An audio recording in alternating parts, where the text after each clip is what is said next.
Hello, Abraham. Thank you for not guacamoleing me. That was a good cartoon we saw this morning, or whatever it was. We've met before. The last time was in September of last year on the reflection on the Mediterranean cruise. And at that time, I came up to the chair and introduced myself as a member of Alcoholics Anonymous for 25 years. And you had a long discussion, and it was very helpful. I've listened to it back on the tape because my wife and I subscribe to the twice-a-month tapes. It isn't out yet, but we bought the package, and I've listened to it many times. I want more clarification on, the term came up again this morning, on cellular bondage. And I want to sort of paraphrase what one of the early authors in our big book said. It was an MD, a doctor named Dr. Silkworth. And the authors of our book asked for his opinion on the disease, or whatever they called alcoholism. And he said it was twofold. It was a physical allergy coupled with a mental obsession, which meant I can't drink because if I do, I will start up a physical allergy, but I have a mind that tells me I have to drink. So I'm sort of caught in this double-edged sword. And I've worked with lots of alcoholics, and I've found that it's called the phenomenon of craving. Seems to be very real. And for me it was.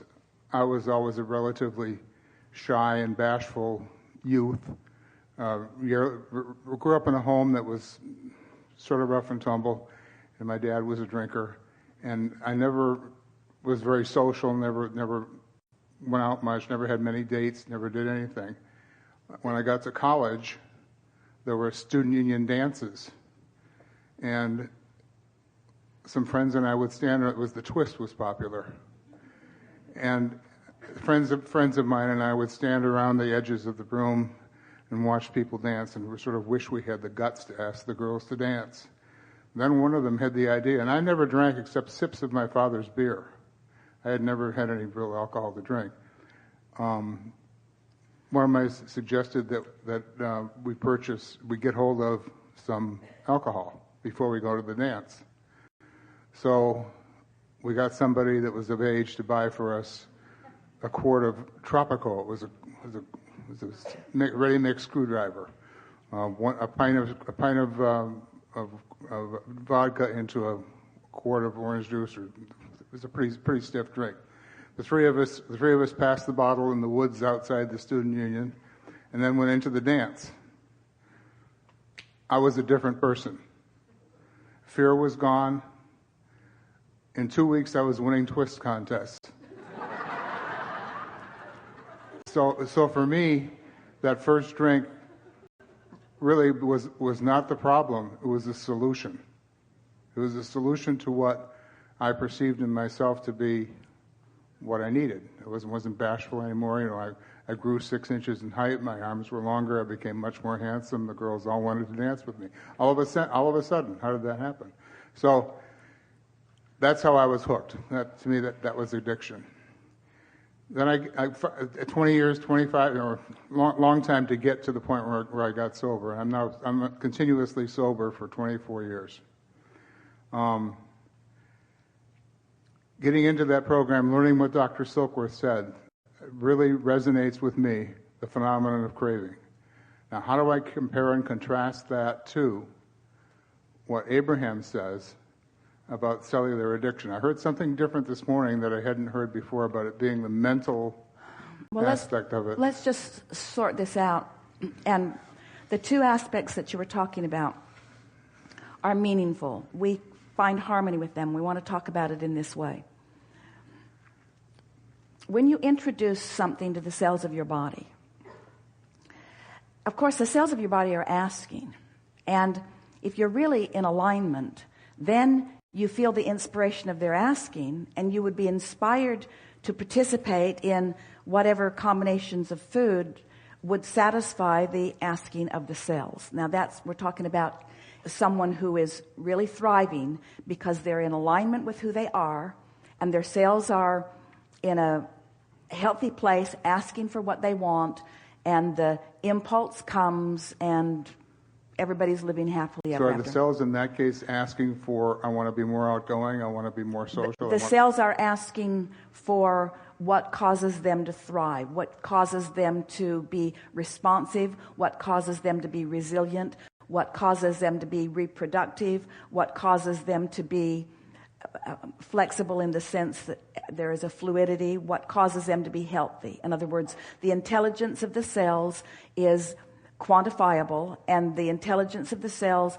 is asking, and the human who's in a good emotional place, let's say, is not doing anything to block the communication. And so it's like you see your dog eating grass, and your veterinarian says the dog isn't feeling good, and it's inspired to eat the grass because it knows that because someone knows that there's something in the grass that will give it something that it wants. Well, there are very few of you who are inspired to eat the grass because you are compensating with your mind and what you've learned and the beliefs that you've had. And so there is not very much inspired impulsive eating going on. But we're straying just a little bit from the basic points that you established that we want to start with here. So there is this cellular calling.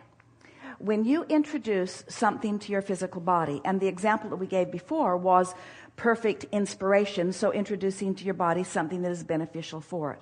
But let's say you've introduced something to your body that it is not asking for necessarily and has not experienced before either, maybe especially in the concentration that you're giving it to your body. And the cells of your body are so resilient in nature and so adaptive in nature that they adapt to the substance that you've given in order to maintain balance. It's sort of what we're wanting to teach all of you, to maintain your balance no matter what. So the cells of your body, that's their inclination to do that.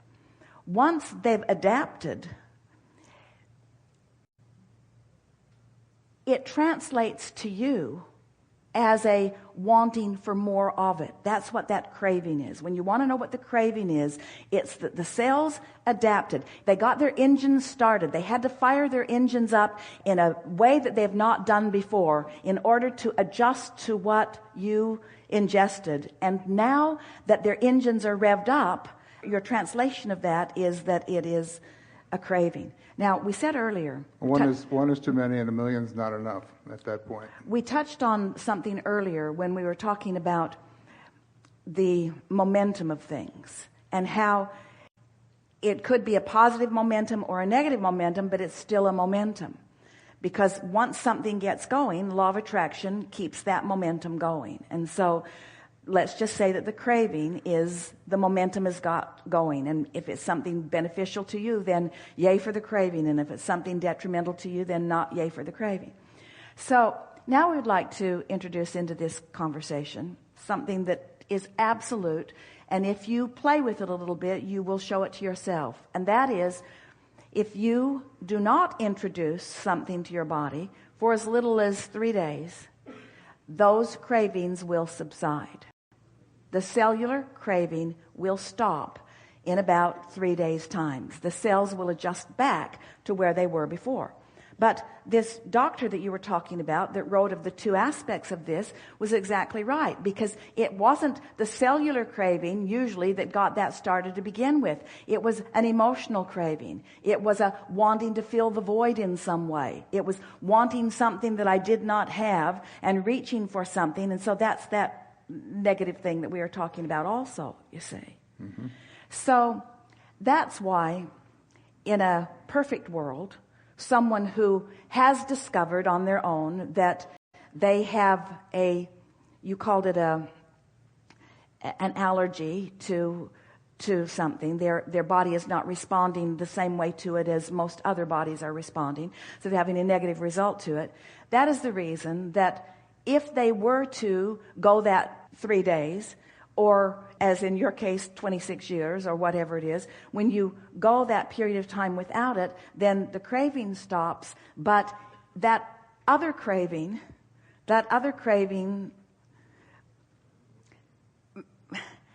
may still be calling you. Unless you're on the HFD, high-flying disc. Well, that's really what we're getting at, isn't it? Is that that's the solution for the mental. It is, because you just can't compensate for alignment through those other behaviors. And every single time you try, you buy one more thing and bring it home. In other words, you're trying to fill a void that can only be filled with alignment. But since alignment isn't an option because nobody's explained to you that you're a vibrational being and that your emotions matter. In fact, almost everybody you know is so interesting that the people that could use the most dose of alignment are those that are being the most condemned for their alcoholic behavior. And so it so works against itself. Instead of understanding what's going on, you're condemned for the results of your behavior, which is the opposite of what you are really craving, which then causes you to then participate in something. Now, why does the alcohol give you the confidence? Because it, in the introduction of it to your cells and in the overactivity of the cells, there is a distraction from what was bothering you. It's a sort of letting go of the cork under the water temporarily, which causes the cork to float. There have been a lot of discussions in this forum about, couldn't we just smoke marijuana and get on our high-flying disc? Or the last recording, which is going out in the program this week, there was a title called Creating Under the Influence. And because this person has had a similar experience that you have described here. And what we are explaining is that while there is some soothing of step 3 in the participating with the drugs, there is not a conscious awareness of the gain that you've made, and so it is not sustainable. And that's why that craving is never satisfied. Where when you satisfy the craving by deliberately getting on the high-flying disc, that is a satisfying of the craving that is sustainable. And lasting. And lasting. Now, I believe firmly in this. I don't know if this is just practice belief side, because it's a thought I've been thinking and now it's a belief. I believe now that, well, to me that the alcohol, the normal person drinks 1, 2, or 3 drinks, feels a little uneasy, a little queasy, and actually wants to stop. That never ever happened to me. If I have 1, 2, or 3 drinks, I'm having more. And that seems to be pretty much universal from the people I run into in AA. Is it safe, point blank, is it safe for me to have a drink? Well, we're going to make a lot of people mad at us when we say this. Including me, probably. But anything that you introduce into your system, if you separate yourself from it for 3 days, the craving will stop. Mm-hmm. And so at this stage of your alignment, we would say, certainly, that you would not be at risk.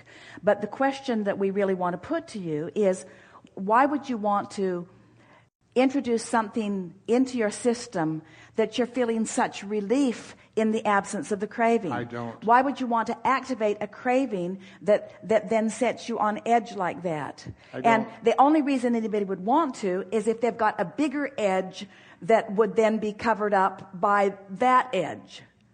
You see what we're getting at? I know.